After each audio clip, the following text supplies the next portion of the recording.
Israel, America और Iran के दरमियान जंग का दौर लगातार जारी है और इस बीच आपको बता दें कि जंग का दायरा लगातार बढ़ता जा रहा है। इस बीच वार पलटवार का दौर जारी है। जितनी ताकत के साथ इजराइल और अमेरिका तेहरान को टारगेट कर रहे हैं, उससे कहीं ज्यादा ताकत से ईरान अब तल अवीव को निशाना बना रहा है। इस बीच कई बड़े वाक़े इस वक्त हुए हैं और इस बीच आपको बताते चलें कि हमलों की एक पूरी सीरीज एक तरह से चल रही है। आपको बताते चलें कि बड़ी खबर इस वक्त दुबई, मनामा और रियाद से है, जहां पर ईरान ने कई बड़े हमले किए हैं। मिडिल ईस्ट में पूरे मशरिक़ वस्ता में इस वक्त सायरन बजते हुए नजर आ रहे हैं। सायरन की आवाज सुनाई दे रही है, जहां पर दुबई, मनामा और रियाद पर ईरान ने हमले किए हैं। ईरान ने बड़ा बयान इस बीच दिया है कि ईरान सरेंडर नहीं करेगा। आपको याद होगा कि अमेरिका के सदर डोनाल्ड ट्रंप ने बयान दिया था कि अमेरिका ईरान सरेंडर कर दे और ईरान को एक तरह से हम बख्श देंगे। लेकिन इस बीच ईरान की लीडरशिप की तरफ से यह बड़ा बयान आया है। ईरान ने कहा है कि ईरान सरेंडर नहीं करेगा।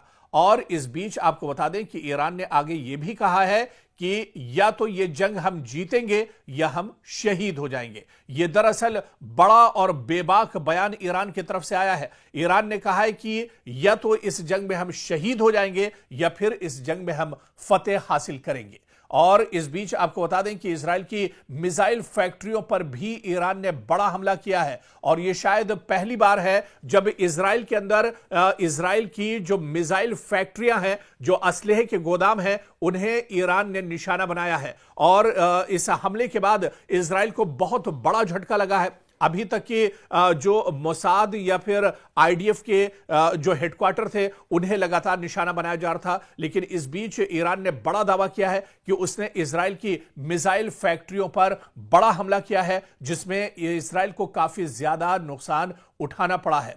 इस बीच एक और बहुत बड़ी खबर आ रही है। दरअसल ईरान ने अमेरिकी थार्ड को तबाह कर दिया है। जी हां, वो भी एक दो जगह नहीं, 3 जगहों पर अमेरिकी थार्ड को ईरान ने नुकसान पहुंचाया है। आपको बताते चलें कि ईरानी फौज ने अमेरिका के मिसाइल दिफाई निजाम थार्ड को निशाना बनाया है, जिस पर अमेरिका को बहुत ज्यादा नाज था, जिस पर इजराइल को बहुत ज्यादा घमंड था। मुत्तहिदा अरब अमारात, उर्दन और कतर में वाक़े अमेरिकी रडार सिस्टम को निशाना बनाया गया है। सैटेलाइट तस्वीरों में वाज़े तौर पर इन तीनों ममालिक में ईरानी हमलों के नतीजे में होने वाली तबाही को दिखाया गया है। अब अमेरिकी हुकूमत के इस बयान का मफहूम वाज़े होता जा रहा है कि ईरान जंग खींचने वाली है, यानी ईरान की जंग अभी कुछ दिन और चल सकती है। क्योंकि जब यह जंग शुरू हुई थी, उस वक्त डोनाल्ड ट्रंप ने कहा था कि सिर्फ 1 हफ्ते या 10 दिन तक यह जंग चलेगी। लेकिन आप देख लीजिए कि 1 हफ्ता गुजर चुका है, लेकिन इजराइल और अमेरिका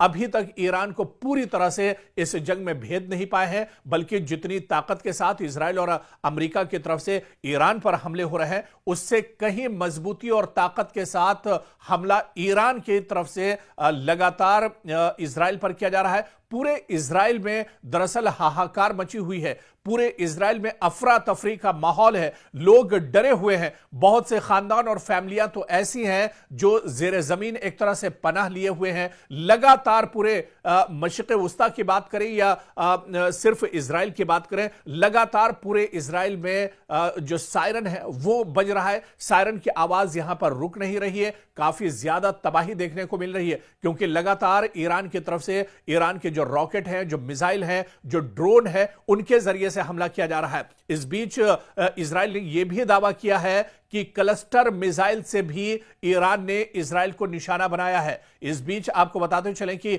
ईरान ने भी कहा है कि शाहिद मिसाइल के जरिए उसने इजराइल पर हमला किया है। खुर्रम शहर 4 मिसाइल का भी इस्तेमाल अब एक तरह से ईरान कर रहा है। यह पहली बार है जब इस जंग में लेटेस्ट हथियारों का इस्तेमाल एक तरह से ईरान कर रहा है। शुरुआत में जो हमले इजराइल और तल अवीव की तरफ से के ऊपर ईरान की तरफ से हो रहे थे, उनमें दरअसल ईरान ड्रोन या फिर जो रॉकेट है या फिर जो पुराने मिसाइल थे, उनका इस्तेमाल एक तरह से ईरान कर रहा था। लेकिन अब जिस तरह से शाहिद मिसाइल, खुर्रम शहर 4 मिसाइल का इस्तेमाल लगातार किया जा रहा है, खैबर मिसाइल का इस्तेमाल किया जा रहा है, यह दरअसल ईरान की लेटेस्ट मिसाइल है जिसका इस जंग में पहली बार ईरान ने इस्तेमाल किया है। और शाहिद मिसाइल या खुर्रमशहर 4 मिसाइल दागने के बाद इजराइल के अंदर अफरा तफरी मची हुई है। इजराइल के अंदर काफी ज्यादा डर का माहौल बना हुआ है। इजराइल के अंदर चारों तरफ एक तरह से हाहाकार मचा हुआ है। लोग दौड़ते हुए एक तरह से नजर आ रहे हैं, चीखते पुकारते हुए नजर आ रहे हैं, क्योंकि अब जो हमला हो रहा है ईरान की तरफ से, यह हमला पूरी मजबूती के साथ हो रहा है, पूरी सटीक तरीके से यह हमला दरअसल अब ईरान की तरफ से किया जा रहा है। और आपको बताते चले कि इन हमलों के नतीजे में इजराइल के अंदर बड़े पैमाने पर एक तरह से तबाही हो रही है। चारों तरफ मलबा ही मलबा नजर आ रहा है। कई इमारतें एक तरह से जमींबोज हो गई हैं और यहां तक कि जो अंडरग्राउंड टनल्स बनाई गई हैं, जो गुफाएं बनाई गई हैं, जो सेफ रूम दरअसल जेरे जमीन बनाए गए हैं, वो सेफ रूम भी या सेफ जोन भी अब एक तरह से महफूज नहीं है, क्योंकि जिस तरह से ईरान की तरफ से बड़े पैमाने पर हमला किया जा रहा है, इन हमलों में जेरे जमीन रहने वाले जो लोग हैं उनको भी काफी ज्यादा नुकसान पहुंच रहा है। और इस बीच आपको बताते चले कि ईरान पूरी मजबूती के साथ लड़ रहा है और ईरान में सिक्योरिटी काउंसिल के सेक्रेटरी अली लारीजानी ने एक्स पर दावा किया है कि मुझे इत्तला मौसूल हुई है कि मुतादिद अमरीकी फौजियों को ईरान की अफवाज ने कैदी बना लिया है। जी हां, यह बड़ा दावा दरअसल ईरान के बड़े लीडर अली लारीजानी की तरफ से एक्स पर बाकायदा उन्होंने लिखा है कि मुझे यह इत्तला मौसूल हुई है ईरान से कि मुतादिद अमरीकी जो फौजी हैं उनको ईरान की फौज ने कैदी बना लिया है और उन्हें एक तरह से यरगमाल बना लिया गया है। खुद अली लारीजानी ने एक्स पर यह बयान दिया है। और इस बीच वहीं पर ईरान के एक और बड़े leader foreign minister Abbas Araghchi के मुताबिक ईरान के इक़दामात में शिद्दत की जिम्मेदारी दरअसल अमेरिका पर आयद होगी। यानी जितनी शिद्दत के साथ ईरान पर हमला किया जाएगा उससे कहीं ज्यादा शिद्दत पर ईरान एक तरह से इजराइल और अमेरिका को यानी दुश्मन को जवाब देगा। और ऐसे में अब्बास अराक्ची ने साफ तौर पर अलल ऐलान यह बयान दिया है। उन्होंने कहा है कि अगर ईरान को और ज्यादा मजीद या सख्त कदम उठाने पर मजबूर किया गया तो उसकी जिम्मेदारी अमेरिका और इजराइल पर एक तरह से आयद होगी। और इस बीच आप देखिए कि पूरे मशरिक़ वुस्ता में हमले रुक नहीं रहे हैं। पड़ोसी ममालिक पर दरअसल लगातार हमले हो रहे हैं, लेकिन ईरान ने एक बात यहां पर साफ कर दी है। ईरान ने कहा है कि पड़ोसी ममालिक पर हम हमले नहीं करेंगे जब तक कि वहां से कोई हमला नहीं किया जाता है। तो ईरान ने यह बात साफ कर दी है, क्योंकि ईरान ने पहले भी यह कहा था कि मशरिक़ वुस्ता में या मिडिल ईस्ट में जहां जहां पर ईरान ने हमला किया है, यह दरअसल जो मशरिक़ वुस्ता के ममालिक हैं, जो अरब ममालिक हैं, उन्हें टारगेट नहीं किया जा रहा है, बल्कि जहां पर अमेरिका की तंसीबात हैं, अमेरिका का साजो सामान है, अमेरिका की सिक्योरिटी फोर्सेस हैं, इजराइल के जो अलायंस फोर्सेस या उसके जो अलायंस ममालिक हैं, उन्हें दरअसल टारगेट किया जा रहा है। और इस बीच ईरान ने यह भी साफ कर दिया है जब तक मशरिक़ वुस्ता का कोई मुल्क हमला ईरान पर नहीं करेगा तब तक ईरान भी कोई जवाबी कार्रवाई एक तरह से नहीं करेगा। और इस बीच आपको बता दें कि डोवियर एयरफोर्स जो कि अमेरिका में आता है, यहां पर एयरबेस पर सदर डोनाल्ड ट्रंप ने ईरान के साथ कशीदगी में हलाक होने वाले अमेरिकी फौजियों की लाशों का इस्तकबाल किया है। तो अब अमेरिका एक तरह से अपने फौजियों की लाशें भी ढो रहा है। अब आप देखिए कि दुबई में जो अमेरिकी फौजी मारे गए थे, ईरान के हमले में जो अमेरिकी फौजी एक तरह से मार गिराए गए थे, अब उन अमेरिकी फौजियों की लाशें एक तरह से अमेरिका पहुंच चुकी हैं। डोनाल्ड ट्रंप ने बाकायदा एयरबेस पर पहुंचकर इन लाशों का इस्तकबाल किया है और यहां पर अमेरिकी सदर के अहलिया भी उनके साथ मौजूद थी। और अब आप देखिए कि अमेरिका को जानी नुकसान भी इस जंग में बड़े पैमाने पर एक तरह से हो रहा है। डोवियर एयरफोर्स बेस से मौसूल होने वाली तस्वीर में सदर डोनाल्ड ट्रंप को अमेरिकी परचम में लपटे ताबूतों को फौजी तैयारे से उतारते हुए फौजियों को सलाम पेश करते हुए देखा जा सकता है। तो अब अमेरिका अपने फौजियों की लाशें एक तरह से ढो रहा है। हालांकि इसकी उम्मीद अमेरिका को बिल्कुल नहीं थी और अमेरिका यह मानकर चल रहा था कि हम जैसे ही जंग शुरू करेंगे ईरान एक तरह से हथियार डाल देगा। लेकिन ईरान ने यह साफ कहा है कि वो शहीद हो जाएंगे, लेकिन दुश्मन को पीठ दिखाकर या हथियार डालकर नहीं भागेंगे।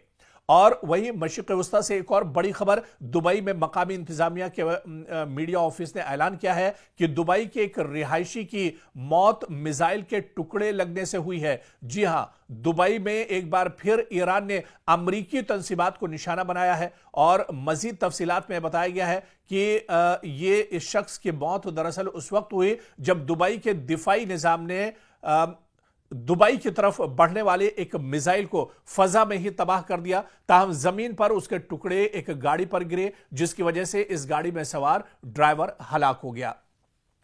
तो ईरान लगातार जहां जहां मशरिक़ वस्ता में अमरीकी तंसीबात हैं उन्हें निशाना बना रहा है। दुबई में यह लेटेस्ट हमला है जो ईरान की तरफ से किया गया है। और इस बीच सऊदी अरब से भी खबर है। सऊदी अरब की वजारत दिफा की जानिब से एक ऐलान में यह दावा किया गया है कि अल खुर्ज के करीब वाक़े शहजादा सुल्तान एयरबेस की जानिब एक बैलिस्टिक मिसाइल दागा गया। ताहम यह मिसाइल एक गैर आबाद इलाके में गिरा, जिसकी वजह से एयरबेस को कोई नुकसान नहीं पहुंचा है। तो अब इस पूरी जंग की धमक एक तरह से सऊदी अरब तक भी पहुंची है। सऊदी अरब में भी जहां जहां अमरीकी तंसीबात, अमरीका के एयरबेस है, उसे लगातार ईरान नुकसान पहुंचा रहा है। और वहीं बहरीन में अमरीकी फौजी अड्डे को मिसाइलों के जरिए ईरान ने निशाना बनाया है। ईरानी फौज का दावा है कि ईरान में पासदाराने इनकलाब की जानिब से जारी बयान में कहा गया है कि उन्होंने बहरीन में वाक़े एक अमरीकी फौजी अड्डे को मिसाइलों की मदद से निशाना बनाया है। तो बहरीन में भी लगातार जहां पर अमरीकी तंसीबात हैं, अमरीकी अड्डे हैं, अमरीकी एयरफोर्स या अमरीकी सिक्योरिटी फोर्सेस के जवान बहरीन में जहां जहां पर है, जहां पर अमरीकी अड्डे हैं, अमरीकी ठिकाना है, उन्हें बहरीन में भी ईरान लगातार निशाना बना रहा है। इस बीच पासदाराने इनकलाब के मुताबिक यह हमला उन गैर मुसद्दका इत्तलात के रद्द अमल में किया गया जिनमें कहा गया था कि अमेरिका ने अबनाए हुर्मुज में एक जजीरे पर वाक़े मीठे पानी के प्लांट को निशाना बनाया है। और दूसरी जानिब बहरैन की वजारत दाखिला के मुताबिक मुल्क में हमले के खतरे के पेश नजर सायरन बजाए गए हैं और शहरियों से कहा गया कि वो महफूज मकामात पर मुंतकिल हो जाएं। यानी बहरैन में लगातार खतरा बढ़ता जा रहा है। बहरैन में लगातार अमेरिका के जो अड्डे हैं उन्हें ईरान निशाना बना रहा है। काफी ज्यादा यहां पर हलचल मची हुई है बहरैन के अंदर। और इस बीच आपको बता दें कि कतर से भी बड़ी खबर, जहां पर कतरी वजारत दिफा ने एक बयान में दावा किया है कि उसने कतर को निशाना बनाने वाले एक मिसाइल हमले को नाकाम बना दिया। तो कतर में, क्योंकि अल उदैद अमेरिका का सबसे बड़ा एयरबेस है और इसी एयरबेस पर कई बार ईरान ने हमला किया है, एक बार फिर से ईरान का मिसाइल अल उदैद एयरबेस की तरफ बढ़ रहा था, लेकिन कतरी वजारत ने अब तस्दीक की है कि जो मिसाइल के जरिए हमला किया गया था, दरअसल इस मिसाइल को नाकाम बना दिया गया है। कतर की वजारत दिफा के मुताबिक मुल्क के फजाई दिफाई निजाम ने इस मिसाइल हमले को रोकने के लिए कार्रवाई की है। ताहम बयान में यह नहीं बताया गया कि मिसाइल किस मुल्क या फरीक की जानिब से दागे गए थे, लेकिन जिस तरह से पूरी कशीदगी ईरान के साथ चल रही है, ईरान पूरे मशरिक़ वस्ता में अमरीकी तंसीबात को निशाना बना रहा है और जो इत्तेहादी हैं इजराइल के, उन्हें ईरान निशाना बना रहा है। ऐसे में यह कहा जा सकता है कि यह हमला ईरान की तरफ से दरअसल किया गया होगा। आप देखिए कि यह वाक़या ईरान के सदर मसूद पज़ेश्कियान के उस बयान के बाद पेश आया है जिसमें उन्होंने इस बात का इजहार किया था कि ईरान अपने पड़ोसी ममालिक पर उस वक्त तक हमला नहीं करेगा जब तक दूसरी जानिब से इस पर पहले हमला न किया जाए। और वहीं पर सऊदी अरब से एक और बड़ी खबर, जहां सऊदी अरब की फोर्सेस ने दारुल हुकूमत रियाज के सिफारती इलाके पर होने वाले ड्रोन हमले की कोशिश को नाकाम बना दिया है। आपको याद होगा कि रियाज में इससे पहले भी अमेरिका की एम्बेसी को निशाना बनाया गया था और एक बार फिर से उसी जगह को तेहरान की तरफ से निशाना बनाया गया। सऊदी वजारत दिफा के मुताबिक यह हमला ड्रोन के जरिए किया गया था, ताहम सिक्योरिटी फोर्सेस ने बरवक्त कार्रवाई करते हुए इसे नाकाम बना दिया है। और वहीं वजारत दिफा ने बाकायदा सोशल मीडिया प्लेटफॉर्म एक्स पर जारी बयान में कहा है कि इस वाक़े में किसी किस्म का माली नुकसान या शहरियों को कोई चोट नहीं पहुंची है, लेकिन मशरिक़ वस्ता में जहां जहां इजराइल और अमेरिका की तंसीबात हैं, इनके अड्डे हैं, उन्हें ईरान लगातार अटैक कर रहा है। और इस बीच आप देखिए कि इजराइल और अमेरिका की तरफ से ईरान पर भी पलटवार किए जा रहे हैं। ईरान में पहली बार ईरान के अंदर जो ऑयल रिफाइनरी है, ऑयल डिपो है, उसे इजराइल ने निशाना बनाया है और इस हमले के बाद एक बड़े इलाके में धुआं उठता हुआ दिख रहा है। एक बड़े इलाके में भयानक आग चारों तरफ एक तरह से दिख रही है और यह शायद पहली बार है जब इजराइल या अमेरिका की तरफ से ईरान के अंदर ऑयल रिफाइनरी को नुकसान पहुंचाया गया है, क्योंकि ये इस वजह से भी जो एक्सपर्ट और माहिरीन बताते हैं कि ऑयल रिफाइनरी पर हमला करना मतलब अमेरिका और इजराइल का अपने पांव पर ही कुल्हाड़ी मारना है, क्योंकि जब से अपनाए हुर्मुज को एक तरह से ईरान ने बंद किया है, उसके बाद दुनिया में पेट्रोलियम और गैस की किल्लत एक तरह से महसूस की जा रही है। तो कहीं ना कहीं ये जो कदम है वो अमेरिका और इजराइल के खिलाफ एक तरह से देखा जा रहा है। और इस बीच कुवैत से भी बड़ी खबर आई है, जहां पर कुवैत ने उसके public institution for social security पर हमले की बात कबूली है और उसने कहा है कि इस सोशल सिक्योरिटी जो इंस्टीट्यूशन है इस पर भी हमला किया गया है। बयान के मुताबिक इस हमले के नतीजे में इदारे की मरकजी इमारत को काफी ज्यादा नुकसान पहुंचा है और यह बयान ऐसे वक्त में सामने आया है जब कुवैत की वजारत दिफा ने कहा है कि वो फजाई हमलों की एक लहर का मुकाबला कर रही है। यानी कुवैत पर लगातार ईरान की तरफ से ड्रोन मिसाइल से हमले हो रहे हैं, रॉकेट दागे जा रहे हैं, लेकिन कुवैत का यह कहना है कि वो फजाई हमलों को रोक रहा है, डिफेंस सिस्टम के जरिए इस हमले को रोका जा रहा है। वहीं वजारत दिफा ने शहरियों से अपील की है कि वो हिफाजती हिदायत पर सख्ती से अमल करें और हुक्काम की तरफ से जारी करदा हिदायत को नजरअंदाज न करें।